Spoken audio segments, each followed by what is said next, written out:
À toi, qui me lira peut-être. Dans 2 jours, les astéroïdes Nyx et Ereb vont s'écraser sur Terre. Des noms plus que bien trouvés quand on sait que Nyx est la déesse primaire de la nuit éternelle et que son jumeau Ereb est le dieu des ténèbres et de la désolation. Nyx sera la première à nous heurter selon l'Agence spatiale européenne. C'est au nord de la Sardaigne, vers 20h, heure de Paris, qu'aura lieu l'impact. Ereb, lui, devrait heurter les Philippines aux alentours de 2h40 du matin. Mais bon, nous ne serons déjà plus là pour assister à ce coup de grâce. Au cours de ma vie, je me suis demandé à plusieurs reprises ce que je ferais si je connaissais le jour et l'heure de ma mort. Maintenant que je les connais, je me dis que la meilleure chose qui me reste à faire, c'est de vivre, comme si de rien n'était. On ne se rend compte que l'on existe réellement qu'aux portes de la mort, et que si destin il existe, nous ne sommes en rien ses maîtres. Vivre. Est-ce que vivre, c'est accomplir des choses extraordinaires, ou simplement de parcourir la vie en pleine conscience de tous les petits gestes de tous les jours, et de les apprécier?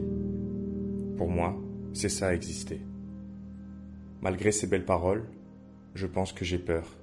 Mais bon, j'accepte. Du moins, j'essaie. C'est certainement normal d'avoir peur, quand on sait que dans 2 jours, on assistera au plus grand feu d'artifice que l'humanité ait connu, et que dans un flash de lumière, en un claquement de doigts, tout ce que je suis, tout ce que nous sommes, et même cette lettre, n'existera plus.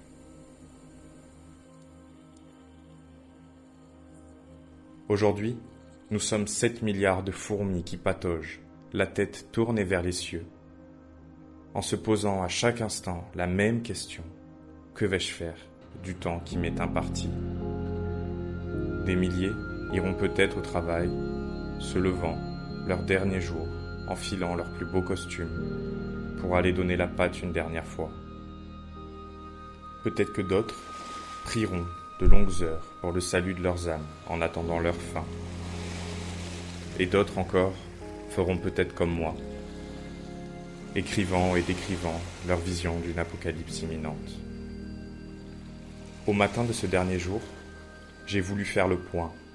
J'ai marché à l'aube sur la plage où j'ai appris à nager étant gamin, et je me suis souvenu des plus beaux moments passés ici, sur Terre. J'ai pris le temps de respirer, de fermer les yeux, de sentir le sable mouillé sous mes pieds et les allers-retours de l'eau sur mes chevilles.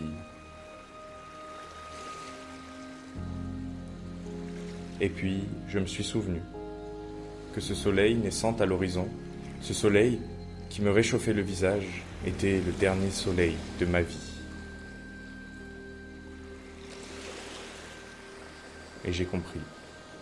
C'était la dernière fois où je voyais le jour se lever. Vers 7h, je suis rentré. J'ai pris une douche et je me suis fait beau. Étrange d'ailleurs, comme si j'avais besoin d'être bien habillé avant d'être réduit en poussière. J'ai ensuite répété une dernière fois cette routine quotidienne m'ayant collé à la peau pendant tant d'années. J'ai allumé la radio, j'ai allumé la cafetière, je me suis préparé une cigarette, j'ai fait couler mon café et j'ai voulu écouter les infos du dernier jour. La violence et la peur ont pris le contrôle de l'humanité. Et tout ce que je voulais, c'est que ces idées restent loin de mes pensées. Et c'est donc, au matin de mon dernier jour, qu'en éteignant cette radio, j'ai changé de vie. Et puis maintenant, je suis là, écrivant et décrivant le dernier jour d'un homme banal sur une planète extraordinaire. Il est 8h05, Nyx grossit dans le ciel. Elle approche. Cette dernière journée, je veux la passer en famille. Nous nous réunirons une dernière fois tous ensemble et nous parlerons du bon temps. Nous aurons une pensée pour celles et ceux partis avant nous. Nous mangerons notre dernier repas, boirons notre dernier café, fumerons notre dernière cigarette. Nous rirons une dernière fois Nous nous dirons nos derniers mots, nos dernières pensées, nos derniers je t'aime. Nous nous prendrons dans les bras et nous pleurerons, c'est sûr. Mais bon, nous serons ensemble jusqu'à la fin.